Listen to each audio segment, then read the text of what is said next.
narito na naman tayo para sa isang napaka-sweet at nakakakilig na love story nila Kalingap Edu at Ate Viancy. Una mo ay aking makilala. Para sa pagpapatuloy ng ating love story ay pumunta ang Kalingap team at si Ate Viancy sa isang amusement park. Biglaan nga lamang ito kaya sobrang saya ng moments na ito dahil hindi naman ito masyadong planado. At nabigla din ang lahat noong kasama pala si Ate Viancy dahil hindi nila alam na isasama ito. Kaya syempre mas naging masaya si Kalingap Edu dahil nandyan ang kanyang wifey. Noong nakaraan nating video ay sumakay na nga sila sa mga ibang rides na medyo pang warm up lamang. Ngayon ay ito na ang mga intense rides na kanilang sinakyan. Dito natin makikita kung gaano katapang ang EDSI Love Team.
Grabe!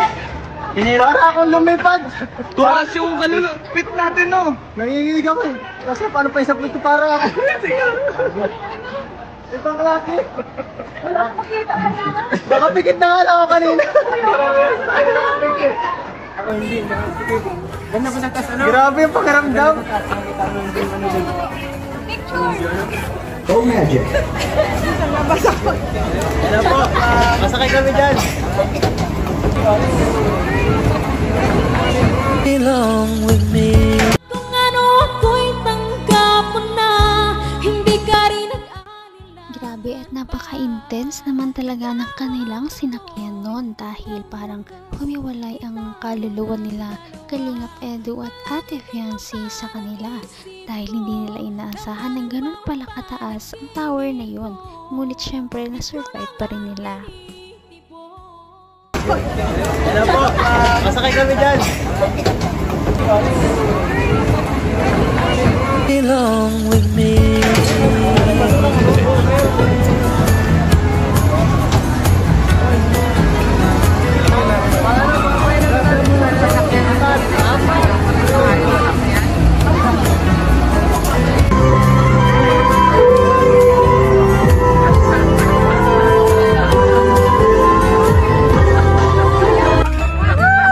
Kala natin na mapapasakay ako, ayaw!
EDSI Love Team dahil kahit hindi pa sila nakaka-recover masyado doon sa nakakatromang sinakyan nila kanina, heto at sumakay na naman sila sa panibagong rides para pitong Vikings, pero ito ay umiikot na sa sarili nito. Kaya naman nakakatakot to.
After the tip, your restraint is unlocked. You may proceed to the unloading platform. Wish to ride once more, please alight and kindly fall in line again. Please step out of the ride. We hope you enjoyed your ride on the Disco Magic. And How does it feel, guys? Hanggang wakas ay tayo ng dalawa. Palagi kang Sobrang intense din ng rides na ito. Pagkatapos nila ay parang wala pa nga sila sa sarili. Pero syempre mas marami pa silang sasakyan dyan at marami pa talaga silang mga i-experience sa lugar na yon. Hindi pa tayo dyan nagtatapos dahil ang kanilang Rex ride ay nakakatakot din. Kaya makikita natin kung gaano katapang ang EDSI Love Team. Nakatakina ko sa puso. Ano? Ito, nagasigaw to. Inatake na ako. Namumula na. Mukhang ayaw na yan. Ayaw na yata rin to. Sigaw na sigaw to sa tabi ko eh. Kumayaw na yan. Sigaw na sigaw. Inatake na yan, oh. Baka magpa-hospital sa yan. Baka tayo dito maayo. Tama na. Tama na, mag-race ka yan. Hindi na kaya lang. Namumula na. Wag na, namumula na siya. Namumula Namumula na pa sa mahina. Kakatakot dito. Pahinga na muna, pahinga na muna. Pahinga muna. Wag. Grabe. Pahinga muna tayo. Nawala lang. Akala namin madali lang. Ay, grabe. Damula ka. Damula ka. Hindi ka bumula yun. Sigaw na sigaw ka eh. Paano pa kaya? Gusto pa namin sana dito kaso parang hindi na pwede. Mukhang mahina ang puso. Mukhang mahina yata ang puso. Kaya nga, sa Ferris wheel na lang kami siguro. Sa Ferris wheel na lang. Oo. Huwag na dyan. Masyadong ano yan. Mag-relax. Hide pala yan. Oo. Ayoko na, sama na ako sumigaw. Nakakapagod. Kala mo. Ay. Ay, pagod ka na?